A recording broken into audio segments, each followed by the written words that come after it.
Hello दोस्तों, एक बार फिर से आपका स्वागत है जीएसटी तजय में। तो दोस्तों, हम एमपी का इतिहास पढ़ रहे थे और एमपी के इतिहास में हमने बहुत सारी चीज़ें कवर करी हैं और जल्द ही हम एमपी का इतिहास खत्म कर देंगे। ये हमारी 10वीं क्लास हो चुकी है। तो दोस्तों, ऐसे ही हम नंबर बाय नंबर सारे वंशों को कवर करेंगे। इतिहास के संदर्भ में जितना भी डिटेल हो सकता है वो देने का आपको प्रयास करेंगे। बस आप लोगों से यही निवेदन है कि आप लोग ज़्यादा से ज़्यादा शेयर करें, लाइक करें और सब्सक्राइब करें और कमेंट बॉक्स में कमेंट करके हमें ज़रूर बताएं कि हमारा कंटेंट और हमारा पढ़ाया हुआ आपको कैसा लगा। ठीक है दोस्तों, तो चलते हैं आगे। तो आप पढ़ते हैं कलचुरी वंश के बारे में दोस्तों, जो कि परमार, चंदेल और जितने भी हो सकते थे वो सारे वंश हमने पढ़े। ठीक है। अब जो मध्य प्रदेश का एक महत्वपूर्ण वंश है जिसका नाम है कलचुरी वंश, जिसका समयकाल जो रहा दोस्तों 550 से लेकर तो 1740 ईस्वी तक रहा। शासनकाल कब से कब तक रहा दोस्तों? तो रहा 550 से और 1740 तक। मतलब जब भारत में अंग्रेजों का शासन या भारत में अंग्रेज अच्छी तरह से आ चुके थे, तभी उसी समय जो है उस समय तक भी ये रहे। मतलब लगभग 1000 साल तक इन्होंने क्या किया, शासन किया। परंतु इतना ज्यादा इनका दबदबा रहा नहीं लंबे समय तक और ये जल्दी ही समाप्त हो गए, है ना। मतलब कि रहा लेकिन छोटे मोटे क्षेत्रों तक। जैसे कि जो त्रिपुरी है, जबलपुर, तेवर, उसके आसपास के इलाके, छोटे छोटे क्षेत्रों में इन्होंने अपना शासन करते रहे। जब त्रिपुरी से निकाल दिए गए तो ये रत्नपुर, जो बिलासपुर छत्तीसगढ़ में स्थित है, वहां पर अपना शासन स्थापित किया। फिर उससे भी पहले महेशमती, जो कि महेश्वर है धार जिले में, सॉरी खरगोन जिले में, वहां पर अपना शासन स्थापित किया। तो इसे लंबे समय तक इन्होंने अनेक जगह पर अपना शासन स्थापित कर रखा। परंतु जो महत्वपूर्ण है इन तीनों में से वह त्रिपुरी के कलचुरी वंश। त्रिपुरी अर्थात तेवर, और तेवर किसे कहते हैं? जबलपुर का नाम तेवर है दोस्तों, प्राचीन नाम। ठीक है, तो अब स्टार्ट करते हैं जल्दी से। तो अब बात करते हैं कलचुरी। जो कलचुरी है महेशमती के कलचुरी, महेशमती मतलब वही महेश्वर। आपने मूवी देखी भी होगी महेशमती के ऊपर जो बनी हुई थी, बाहुबली की। ठीक है, तो वहां का इसका अच्छा संदर्भ बता रखा है महेशमती का, है ना, महेशमती वंश का। तो जो कलचुरी है वो महेशमती के थे और ये हेयई वंश एक शाखा थी दोस्तों, हेयई वंश। उसकी एक प्राचीन शाखा को ही माना जाता है कि कलचुरी की महेशमती शाखा है। एक इतिहासकार हुए कॉल हॉर्न, इनके अनुसार जो कलचुरी वंश है इसकी पहली राजधानी थी त्रितसौर्य। क्या नाम था उसका? त्रितसौर्य। ठीक है। कलचुरी संवत, कलचुरी ने एक अपना कैलेंडर भी चलाया जो 248 ईस्वी में प्रारंभ हुआ था। कब हुआ दोस्तों? 248 ईस्वी में। और पता ही आपको इस समय भारत में जो था गुप्तोत्तर काल चल रहा था, कुषाण वगैरह और जो भी बाकी वंश थे वो स्थापित हो चुके थे। ठीक है, उनका शासन था। सातवाहनों का दक्षिण में था और कुषाणों का उत्तर भारत में था। और अभी गुप्त आए नहीं थे, गुप्त आने वाले थे, मतलब कुल मिलाकर गुप्त अभी नहीं आए थे। गुप्त लगभग 280 ईस्वी के आसपास आएंगे। तो उन्हीं के समांतर जो जबलपुर में कलचुरी वंशों का क्या था, शासन भी था। शुरुआत हो गई थी बस। ठीक है। और कौन सा इलाका? महेशमती वाला। अन्य अनेक वंशों द्वारा इसका उपयोग लगभग 12वीं सदी तक किया गया। शताब्दी, जो 12वीं शताब्दी है, तो अनेक वंशों ने इस कलचुरी कैलेंडर का प्रयोग किया और अपने शासन में जितनी भी तिथि और जितने भी ज्योतिष के कार्य वो सारे इंप्लीमेंट किए गए। महेशमती का जो कलचुरी था, मतलब जो खरगोन में जो महेशमती है, महेश्वर, उसके कलचुरी वंश का जो संस्थापक है वो कौन था दोस्तों? तो उसका नाम था कृष्णराज। क्या नाम था? कृष्णराज। तो जो 3 शाखाएं थी उसमें जो महेशमती की शाखा है दोस्तों, उसका जो संस्थापक कौन है? वो है कृष्णराज। ठीक है। और 3 वंश पढ़ना हमको, तभी हम पढ़ रहे हैं महेशमती, वर्तमान महेश्वर। और जो दूसरा है वो कौन सा है? वो है त्रिपुरी। और तीसरे पे रतनपुर, रतनपुर जो बिलासपुर छत्तीसगढ़ में स्थित है। ठीक है, बढ़ते हैं आगे। तो आपको बता दिया है कि महेशमती अर्थात महेश्वर का जो संस्थापक है जहां पर कलचुरी वंश का, तो उसका नाम क्या है? उसका नाम है कृष्णराज। ठीक है, बढ़ते हैं आगे। कृष्णराज के बाद शंकरगण एवं बुद्धराज ये शासक हुए। फिर बुद्धराज, जो बुद्धराज था उसको एक चालुक्य नरेश था, मंगलेश, चालुक्य नरेश जो था मंगलेश ने मार भगाया। किसको? बुद्धराज को मार भगाया और जो कलचुरी त्रिपुरी में आ बसे। तो जब बुद्धराज, कृष्णराज और ये सभी कहाँ थे? महेश्वर में थे। तो बुद्धराज का शासन काल के समय चालुक्य नरेश था मंगलेश। ये चालुक्य का शासन कहाँ था? तो दक्षिण भारत में था। इन्होंने आक्रमण किया। कहां पर किया? महेश्वर पर किया, महेश्वर पर किया। और वहां का शासन किसके हाथ में था? तो बुद्धराज के हाथ में था। और इसको हरा दिया और इसको भगा दिया। कहां से? महेश्वर से। तो ये जो बुद्धराज है और बाकी लोग आकर के इन्होंने अपना शासन कहां स्थापित कर लिया बाद में? त्रिपुरी में, अर्थात जबलपुर के पास वाले इलाके में। हर्षवर्धन, आपको पता ही है कन्नौज पर शासन था किसका? हर्षवर्धन का। थानेश्वर इनकी राजधानी थी, कन्नौज पर, ठीक है, हर्षवर्धन का। हर्षवर्धन के बाद नर्मदा के उत्तर में सबसे बड़ा जो साम्राज्य था वो कौन सा था? वो कलचुरियों का था। तो हर्षवर्धन क्योंकि कहा जाता है ना अंतिम महान और जो बहुत बड़ा साम्राज्य का संस्थापक था हिंदू राजा, वो हर्षवर्धन ही था। अंतिम हिंदू राजा कहा जाता है जिसका सबसे बड़ा साम्राज्य गुप्तों के बाद रहा, ठीक है। जब हर्षवर्धन चला गया और इसका जो पुष्यभूति वंश था ये चला गया, उसके बाद जो नर्मदा के उत्तर में जितना भी बड़ा साम्राज्य था वो किसके अंडर में आ गया था? वो कलचुरियों के अंडर में आ गया था, ठीक है। अब बात करते हैं त्रिपुरा के कलचुरी की। मैंने बताया महेश्वर से भगा करके कलचुरियों ने अपना शासन कहां स्थापित कर दिया?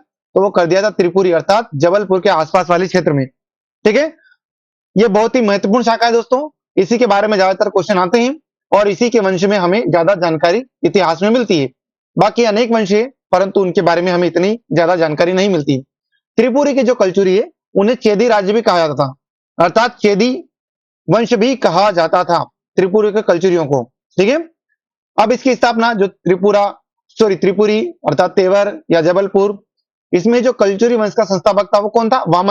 वामन राजदेव। जैसे महेशमती में कौन था? कृष्णराज। वहीं पर त्रिपुरी में कौन था? वामन राजदेव। क्या नाम था? वामन राजदेव। इसके राज्य को क्या बोलते थे? चेदी राज्य कहा जाता था, ठीक है। वामन राजदेव द्वारा इसकी स्थापना डाहल क्षेत्र में की गई। अब डाहल क्षेत्र कौन सा है? तो डाहल क्षेत्र वह क्षेत्र कहलाता है, डाहल क्षेत्र का मतलब वह क्षेत्र जो यमुना नदी, कौन सी नदी? यमुना नदी, और मान लीजिए यहां पर यमुना नदी है और जस्ट यहां नीचे कौन सी नदी है? नर्मदा नदी। तो इन दोनों के जो बीच का क्षेत्र है वह बीच का क्षेत्र डाहल क्षेत्र कहलाता था। तो आपसे पूछा जा सकता है कि डाहल क्षेत्र में किसका शासन था? तो वो था कलचुरियों का दोस्तों। डाहल क्षेत्र किसे कहते हैं? तो ये यमुना और नर्मदा के मध्य के क्षेत्र को कहते हैं। डाहल क्षेत्र की राजधानी क्या थी? तो त्रिपुरी थी, अर्थात तेवर। त्रिपुरी या तेवर किस क्षेत्र के अंतर्गत आता है? तो ये डाहल क्षेत्र के अंतर्गत आता है। किन दो नदियों के मध्य में आता है? तो वो है यमुना और नर्मदा के मध्य में ये आता है। किसने करी थी दोस्तों इसकी स्थापना? तो इसकी स्थापना की थी वामन राजदेव ने। किसने करी थी? वामन राजदेव। आपको पता है भगवान विष्णु का एक अवतार भी है वामन अवतार, ठीक है। उन्हीं के भगवान विष्णु के नाम पर इस राजा का नाम था वामन राज, ठीक है, वामन राजदेव। और इसी ने इस वंश की क्या करी थी? त्रिपुरी में अर्थात तेवर में स्थापना करी थी। अब अगला शासक आता है जिसका नाम है कोकल देव। ये बहुत ही फेमस रहा दोस्तों कोकल देव, क्योंकि इसी के समय में जो त्रिपुरा के कलचुरी है उनका शासन बहुत, उनका साम्राज्य विस्तृत हुआ और वो शक्तिशाली बने, ठीक है। कौन? कोकल देव के समय में। तो जब वामन राजदेव के बाद किसका शासन आता है? तो आता है कोकल देव का। कोकल प्रथम के समय ही कलचुरी का जो शक्ति का है उसका क्या होता है? उत्थान होता है, मतलब उनकी जो शक्तियां हैं वो बहुत ही चरमोत्कर्ष पर पहुंच जाती है कोकल देव के समय। इसके जो बाद के शासक आते हैं वो भी योग्य होते हैं खैर, पर हाँ कोकल देव इसने जो कलचुरी थे त्रिपुरी के उनकी शक्ति को एकजुट किया, संगठन बनाया और अपने साम्राज्य का विस्तार भी किया, ठीक है। बढ़ते हैं आगे। इसका जो विवाह, कोकल देव का विवाह चंदेल राजकुमारी से हुआ था। मतलब अब बात क्या समझ में आती है हमें कि चंदेलों और कलचुरियों के मध्य वैवाहिक संबंध थे, उनके मध्य मित्रतापूर्ण संबंध थे शुरुआत में, बाद में तो खैर बिगड़े, लेकिन चंदेलों और कलचुरियों के मध्य शुरुआती दौर में अच्छे संबंध थे। इन्होंने आपस में वैवाहिक संबंध भी स्थापित किए और साथ ही साथ कलचुरियों का राष्ट्रकूटों के साथ भी अच्छा संबंध रहा। इसलिए आप देखेंगे कि जब त्रिपक्षीय युद्ध हुआ था गुर्जर प्रतिहार थे और पाल और राष्ट्रकूटों के मध्य, तो जो राष्ट्रकूट थे उन्होंने कलचुरियों पर हमला नहीं किया। इनके मध्य कोई युद्ध का हमें ज्यादा वर्णन नहीं मिलता है। क्यों नहीं मिलता? क्योंकि जो कोकल देव प्रथम की पुत्री थी उसका विवाह किससे हो गया? राष्ट्रकूट राजा कृष्ण सेकंड से, ठीक है, इससे हुआ। तो इनके मध्य क्या हो गया? अच्छे प्रेमपूर्ण संबंध स्थापित हो गए। कोकल देव के टोटल कितने पुत्र थे? 18 पुत्र थे।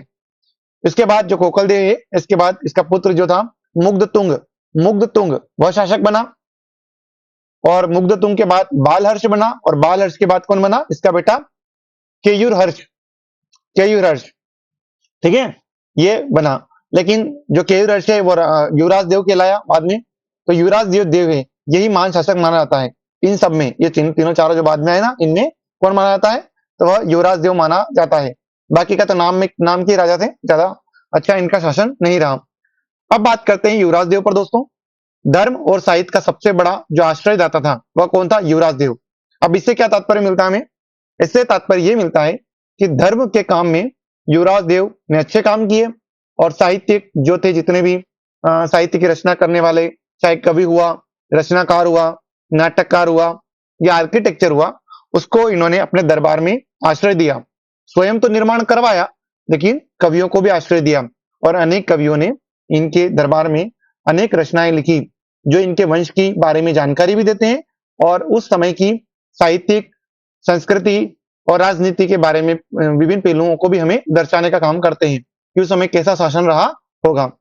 तो अब बात करते हैं युवराज देव के बारे में। तो ये धर्म के बारे में अच्छा व्यक्ति था, धर्म की रक्षा करता था, और धर्म मतलब नैतिक मूल्यों का विकास, प्रजा को सुख शांति देना, धर्म का मतलब यही होता है। ठीक है, धर्म का मतलब क्या होता है? जो धारण करने योग्य हो। धर्म का मतलब होता है जो नैतिक राह पर शासन करे, जो अपने राज्य की भलाई, जनता की भलाई के क्षेत्र में काम करे। तो इस प्रकार से इसने शासन स्थापित किया। बात करते हैं आगे, कापालिक शैव मत। कापालिक मतलब जो शैव संप्रदाय है दोस्तों, जो शिव को मानने वाला एक संप्रदाय है, और कंकाल तंत्र वगैरह की पूजा करते हैं, आपको पता है, तांत्रिक क्रियाएं करते हैं, उन्हें कापालिक शैव कहा जाता है। ठीक है, तो उनका केंद्र है गोलकी मठ। क्या नाम है? गोलकी मठ। ये जबलपुर के आसपास है। ठीक है, गोलकी मठ। क्या नाम है इसका? गोलकी मठ, अर्थात 64 योगिनी मंदिर के आचार्य थे कौन? सद्भाव शंकु, है ना। क्या नाम था? सद्भाव शंकु नाम था। को 3 लाख गांव की जागीरदारी दे दी इन्हें। ये जो युवराज देव थे, नाम ही इनका युवराज है। धर्म कर्म में इनकी रुचि थी। धर्म के नाम पे इन्होंने गोलकी मठ, जो कि 64 योगिनी मंदिर के एक आचार्य थे, उनका नाम क्या था? सद्भाव शंकु। सद्भाव शंकु, इनको 3 लाख गांव की जागीरदारी दे दी कि 3 लाख गांव आपके हाथ में देते हैं, और इनका जितना भी टैक्स आएगा और जितना भी इसका प्रबंधन है वो सब आपके हाथ में रहेगा, आप ही उसका करेंगे। ठीक है, युवराज देव के दरबार में एक कवि थे, उनका नाम था राजशेखर, जिन्होंने अपनी एक किताब लिखी काव्य मीमांसा। काव्य मीमांसा तो इसने रचना करी राजशेखर जी ने। और ये किसके दरबार में थे? तो शुरुआत में ये युवराज जो थे, कलचुरी वंश के शासक, उनके दरबार में थे। इनकी रानी थी नोहला। नोहला इनकी रानी का नाम था, और इन्होंने, नोहला ने, इनकी जो रानी थी, इन्होंने ही नोहटा, नोहटा अर्थात दमोह, दमोह में नोहलेश्वर शिव मंदिर का निर्माण करवाया था, है ना। नोहटा किसका नाम है? प्राचीन नाम दमोह का।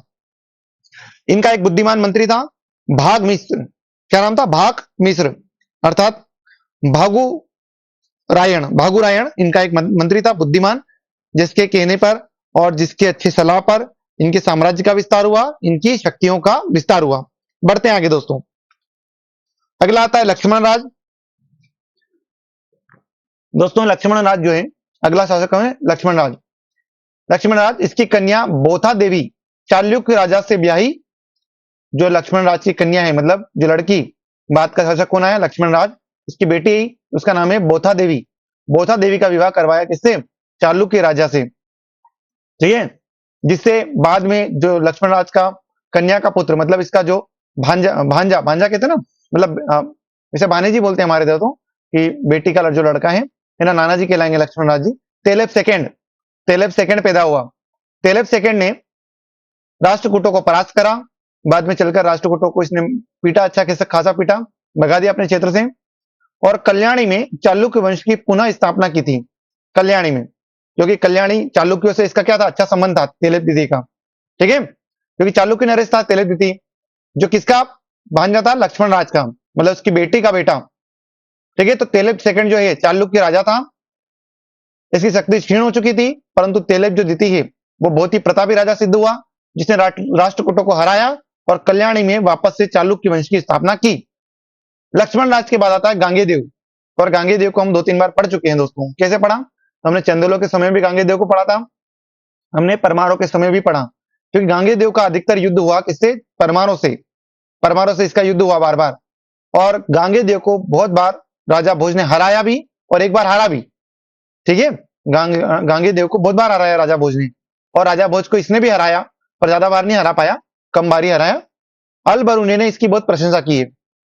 त्रिपुरी से इसके बहुत सारे क्या मिले? सिक्के मिले। थोड़ा ये गलत हो गया, आप इसको सही कर लेना। त्रिपुरी से इसके सिक्के मिले हैं गांगेय के। कहां से? त्रिपुरी। अरे भैया, जहां पर इनका शासन रहेगा तो इनके सिक्के, इनकी इमारतें तो मिलेगी, ऑब्वियसली मिलेगी। अनेक विजय की, किंतु किसने अनेक विजय की? गांगेदेव ने। राजा भोज से हार गया, अतः यह कहावत प्रचलित हुई, कहाँ राजा भोज कहाँ गंगू तेली। ऐसा है ना वो, हम बोलते हैं, कहावत बोलते हैं, अधिकतर लोग लोकोक्ति बोलते हैं कि कहाँ राजा भोज और कहाँ गंगू तेली। तो वही गंगू तेली इसी गांगेदेव के नाम से पड़ा था। और राजा भोज मतलब परमार राजा।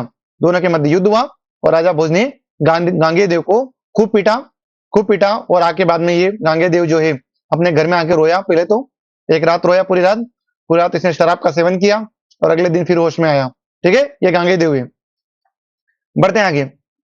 तेली या तेलप, यदि गांगेदेव ने कन्नौज के गुर्जर प्रतिहार को हराकर वहां कब्जा कर लिया था। जो तेलप था उसने गांगे को हराया, यदि गांगे ने कन्नौज के गुर्जर प्रतिहार, जो कन्नौज का शासक था गुर्जर प्रतिहार, उसको हराया और वहां पर अपना कब्जा कर लिया बाद में। ठीक है, अगला आता है लक्ष्मीकर्ण, जिसे हम कहते हैं त्रिकलिंगाधिपति। त्रिकलिंगाधिपति कलचुरियों में सबसे प्रतापी शासक माना जाता है। क्या नाम है इसका? लक्ष्मीकर्ण। देखो लक्ष्मी भी है इसके पास और कर्ण भी। कर्ण तो शक्तिशाली था ही सही, और जिसके पास लक्ष्मी होती है वो तो यूं ही शक्तिशाली हो जाता है। ठीक है, तो त्रिकलिंगाधिपति इसे कहा जाता था, लक्ष्मीकर्ण को। इसने भारत भर में अनेक विजय प्राप्त की। कलिंग जो तेलंगाना विजय कर, मतलब तेलंगाना को जीता, और श्री कलिंगाधिपति जो है उसकी उपाधि धारण करी। ये विरुद्ध थोड़ा गलत हो गया है, उसकी उपाधि धारण करी इसने, जिसने लक्ष्मीकर्ण ने, क्योंकि इसने कहां पर विजय प्राप्त करी थी? दक्षिण भारत का एक राज्य तेलंगाना। इसने गुजरात के चालुक्यों के साथ मिलकर परमार राजा भोज को भी हराया। तो चालुक्यों के साथ मिल गया, क्योंकि आपको पता ही है चालुक्य और जो कलचुरी थे उनके मध्य प्रेम संबंध थे, वैवाहिक संबंध थे, क्योंकि तेलप द्वितीय जो था चालुक्य वंश का शासक,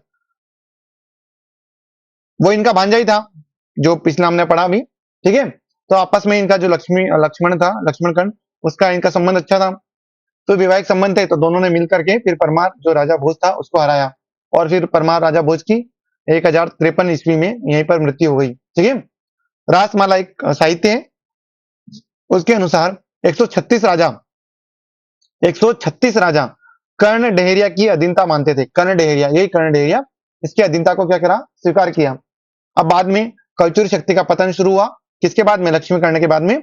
और बाद में धीरे धीरे ये जो शासन है ये मुस्लिमों के अधीन आ गया। ये जो राज्य है कहाँ का? त्रिपुरी वाला, तेवर वाला, ये मुस्लिमों के अधीन आ गया। यदा कदा छोटे छोटे गांवों को मिलाकर ये लंबे समय तक शासन करते रहे, परंतु ज्यादा लंबे समय तक इनका कोई भी शासन नहीं चल पाया। ठीक है, क्योंकि लक्ष्मीकर्ण और जो कुछ राजा थे वही यहाँ के प्रतापी राजा माने गए। बढ़ते हैं आगे। कलचुरियों का प्रशासन कैसा चलता है?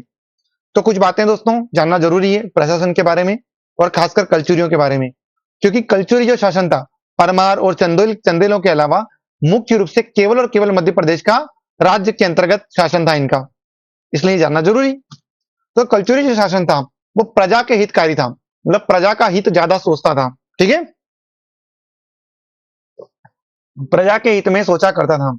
इनकी जो सैन्य व्यवस्था थी उसके अंतर्गत जो राजा था वो सर्वोच्च था। राजा क्या था? सर्वोच्च। सेना का सेनापति भी, सेना को संचालन करने वाला भी, और सब में प्रमुख कौन था? राजा का पद था। विदेशी विभाग, विदेशी मतलब अन्य राज्यों से, जैसे परमारों से, चंदेलों से, चालुक्यों से, राष्ट्रकूटों से कैसा संबंध रहे तो उसको विदेश विभाग देखता था।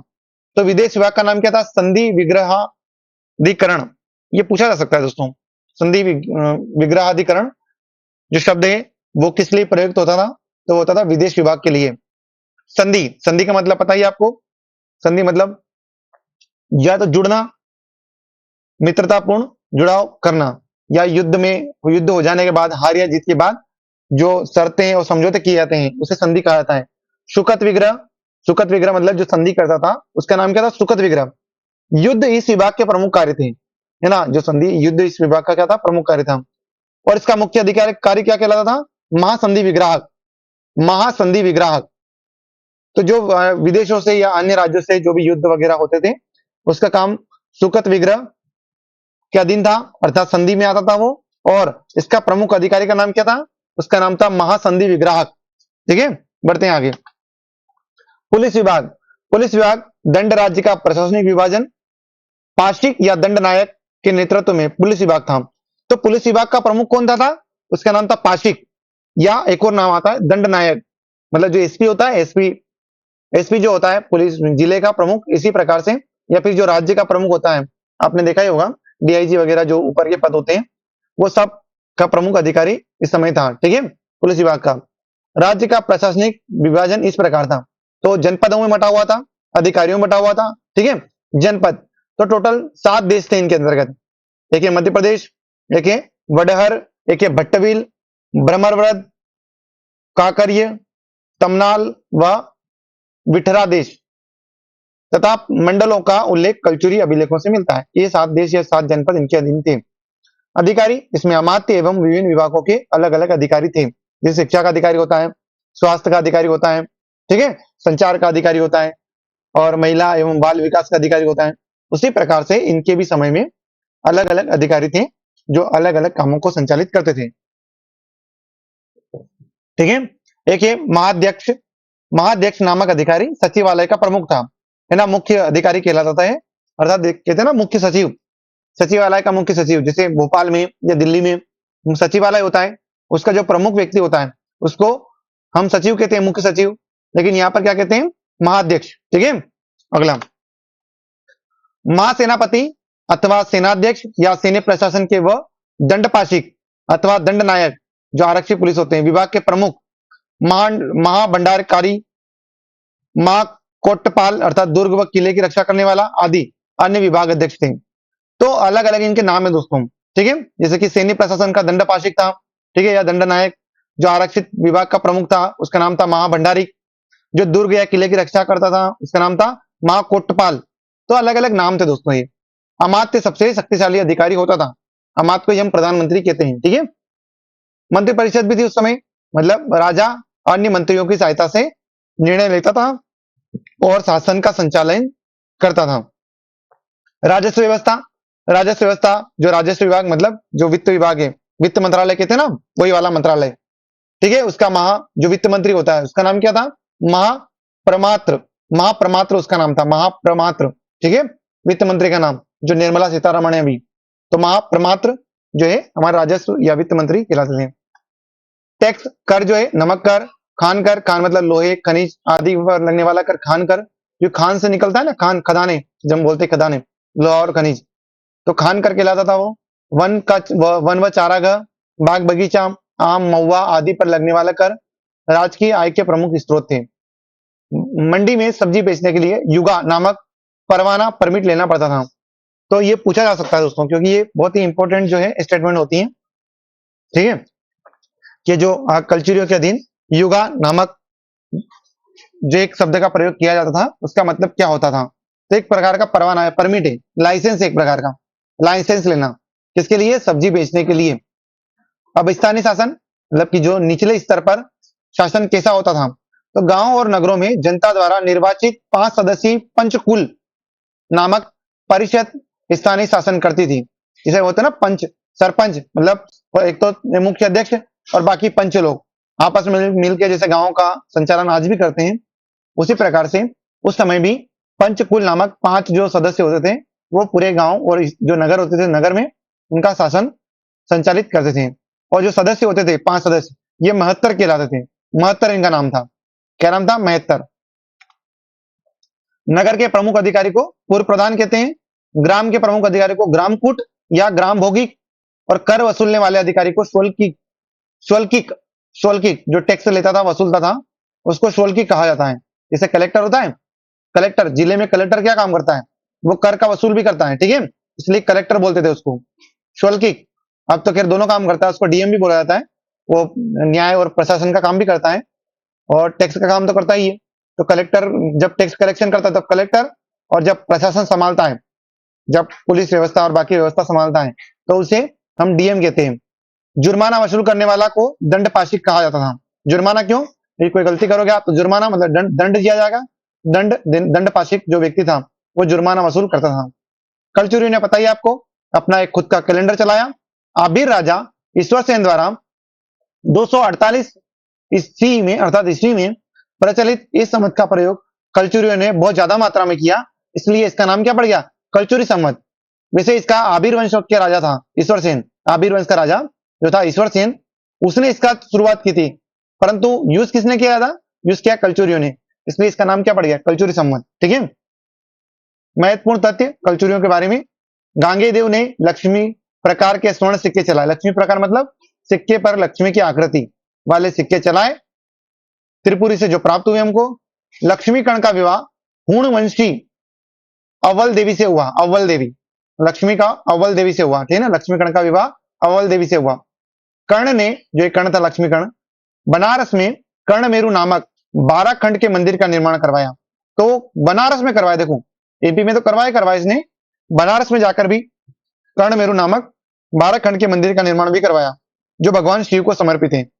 मतलब भगवान शिव को भी मानते थे ये, ठीक है, लक्ष्मी के अलावा माता लक्ष्मी और बाकी जो है उनको मानने के अलावा ये भगवान शिव को भी माना करते थे, उनकी अच्छी आराधना और पूजा किया करते थे। इसने जबलपुर के समीप अपना नाम कर्णावती नगर रखा। तो जबलपुर के समीप एक कर्णावती नगर है ना, उसका नामकरण इसी ने करवाया और इसका स्थापना भी इसी ने करवाई। क्या नाम, लक्ष्मीकर्ण ने। अमरकंटक के जो बहुत सारे मंदिर हैं, बताइए अनूपपुर में जो अमरकंटक के मंदिर हैं, उनका निर्माण भी राजा कर्ण ने करवाया। कर्ण के उत्तराधिकारी हुए यश कर्ण, 1073 से लेकर तो 1123 तक ने तेलंगाना लूट से प्राप्त संपत्ति को, यहाँ का एक भीमेश्वर शिवालय है, मतलब एक मंदिर है, उसको भेंट में कर दिया। देखो लूट के लाया और दान किया गधे ने। राजा विजय सिंह इस वंश का अंतिम शासक था, जो चंदेल शासक त्रैलोक्य वर्मन से पराजित हुआ, क्योंकि त्रैलोक्य वर्मन जो था वो राजा भोज का वंशज था। तो जो राजा भोज से परमार, तो इन्हों कलचुरियों ने क्या किया था, राजा भोज की को मतलब युद्ध में हराया मिल करके सबने, और उसकी वहां पर मृत्यु हो गई थी। तो बाद में उनका जो वंशज आया त्रिलोक्य वर्मन, उसने बदला लिया और जो राजा विजय सिंह है उसको हरा दिया। ठीक है, और इस वंश का क्या कर दिया, समाप्ति कर दिया। खैर इसके छोटे छोटे जो शासन थे वो चलते रहे, परंतु उनका ज्यादा बड़ा उल्लेख हमें मिलता नहीं है। बढ़ते हैं आगे दोस्तों, आज के लिए यहीं तक, मिलते हैं अगली क्लास में, जल्दी ही मुलाकात होगी आपसे।